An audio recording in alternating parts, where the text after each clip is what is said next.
Peoples party के रहनुमा सईद गनी कराची में न्यूज़ कॉन्फ्रेंस कर रहे हैं। उस अपील में है, खुसरो बख्तियार साहब की फैमिली भी उस अपील में है और एक कोई अली रज़ा दरीशक साहब पीटीआई के लीडर हैं, वो भी उस अपील में है।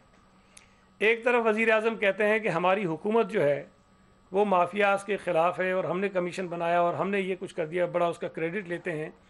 दूसरी तरफ कार्रवाई कुछ नहीं की, जहांगीर तरीन को बाहर जाने दिया और फिर उनके ही लोग, उनके ही लीडर्स, उनके ही कैबिनेट के मेंबर्स इस्लामाबाद हाई कोर्ट में अपील की हुई है कि जी जो ये कमीशन बना था इसके अंदर ये फ्लॉज थे, वो फ्लॉज थे। तो ये भी एक नया टोपी ड्रामा इन्होंने शुरू किया हुआ है, इससे भी तवज्जो हटा दी लोगों की।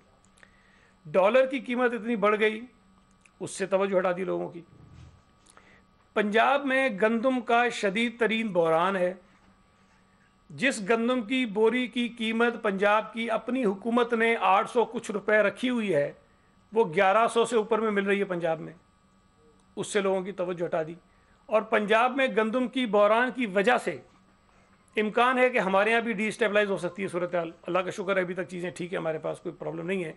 लेकिन जो नालायकी उन्होंने की है, ये इसका इम्पैक्ट जो है वो सूबा सिंध के ऊपर भी आ सकता है। इससे तवज्जो हटा दी लोगों की। इनकी अपनी काबीना के अंदर, चाहे वो वफाकी हो, पंजाब की हो, केपीके की हो, एक दूसरे की टांगें खींचने में लगे हुए, एक दूसरे के कपड़े उतार रहे हैं वो काबीना के मीटिंग्स में बैठकर। उससे तवज्जो हटा दी लोगों की इन्होंने। सिर्फ एक कोई, फिर ये कोरोना सबसे बड़ा मसला है। कोरोना पर ये मौजूदा नालायक नाअहल सेलेक्टेड हुकूमत सिर्फ पाकिस्तानी कौम को नहीं, दुनिया को धोखा दे रही है।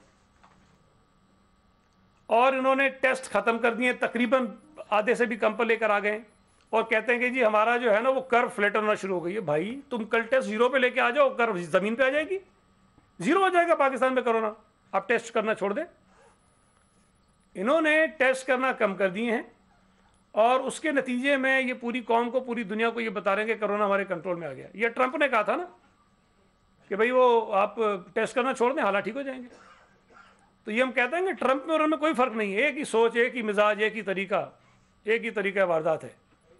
तो ये जो पाकिस्तानी ट्रंप है, उसने भी अमेरिकन ट्रंप के जो फ़लसफ़ा है उस पर अमल करते हुए टेस्ट कम कर दिए। और टेस्ट कम करने की वजह से कहते हैं कि जी जो अमवात की शरह थी वो भी कम हो गई। और फिर कहते हैं कि जी जो टेस्ट आ रहे थे, जो लोग इन्फेक्ट हो रहे थे, उनकी शरह भी कम हो गई है। भाई आप टेस्ट करना शुरू करो तो आपको पता चलेगा कि कितने लोग मुतासिर हैं। उससे भी लोगों की तवज्जो हटा दी। तो इन्होंने जानबूझकर ऐसी चीज़ को आवाम के सामने लेकर आ जाए जो 5-6 साल पहले ये सारे बैंड बज चुके हैं, इससे ज़्यादा हो चुका है। आज जब हम बात कर रहे हैं उज़ैर बलोच की, जीआईटी की, तो उस दौरान पिछले 5 बरसों में ट्रायल हुए हैं, मुकदमे चले हैं, चालान पेश हो गए हैं अदालतों में। अगर जीआईटी की रिपोर्ट होती, अगर 164 का स्टेटमेंट जिसका वो हवाला देते हैं वो होता, तो भाई आप जाके उन अदालतों में जहां मुकदमा चल रहे हैं, अली जैदी साहब जाके बन जाए गवाह, वहां जाकर बता दें जी मेरे पास तो ये शवाहिद हैं और इसमें तो उज़ैर बलोच ने ये भी कहा, ये भी कहा, ये भी कहा, सारी जो चीज़ें आपके पास हैं, आप जाके सजा दिलाइए। ये जो मोटरसाइकिल सवार, एक नामालूम मोटरसाइकिल सवार जो चिट्ठी उनके घर पे, लिफाफा उनके घर पे छोड़ के गए, हालत तो देखिए आप यार। मतलब मुझे तो कोई सोच है, विफाकी वज़ीर बन गए, अकल नहीं आई है। अल्लाह ताला ने किसी मकाम पे पहुंचा दिया, लेकिन सोच और जो सतही सोच है वो वहीं पे है। और ये सही यूसी हार गए थे, ये इसी लायक है, ये कौंसलर बनने के लायक भी नहीं है।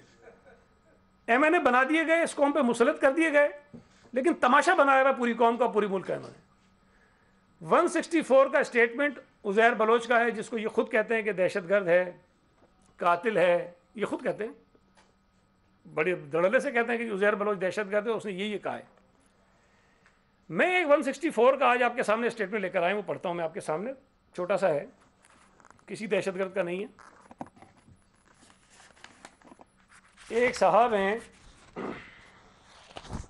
इसरारुल्लाह खान गंडापुर साहब,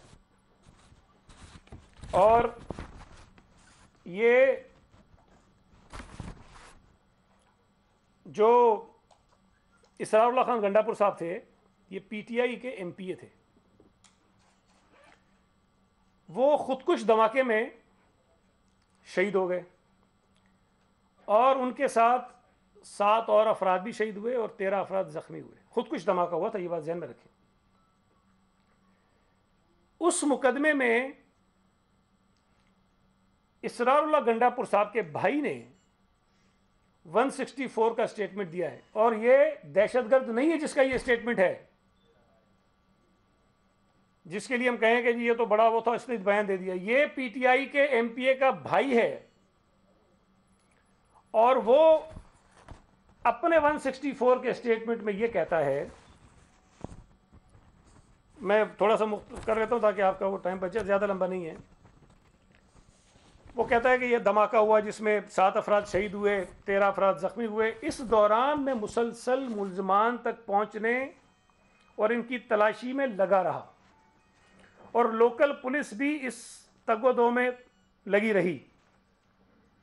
अब मुझे मुख्तलिफ ज़राए और तरीके से पता चला है जिसकी मैंने खुद तसल्ली और यकीन दयानी की है कि इस वक़ूए में अली अमीन गंडापुर, जो इस वक्त फेडरल मिनिस्टर है पीटीआई की काबीना में, उस वक्त ये एमपीए थे और वजीर थे, साबिक वजीर माल रेवेन्यू मिनिस्टर थे शायद, उसका भाई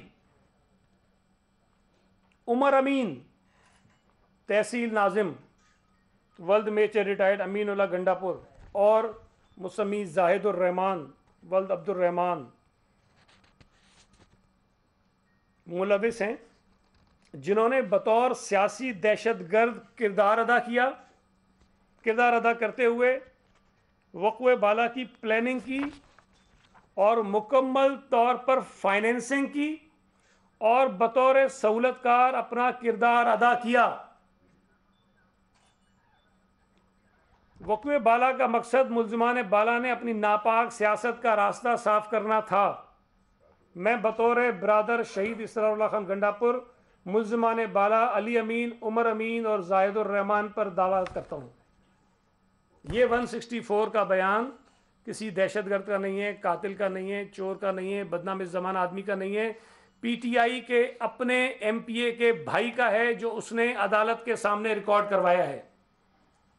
ये 2018 में रिकॉर्ड हुआ है, जून में। क्या पीटीआई के ये जो बज़ाहिर पारसा नजर आने वाले लोग हैं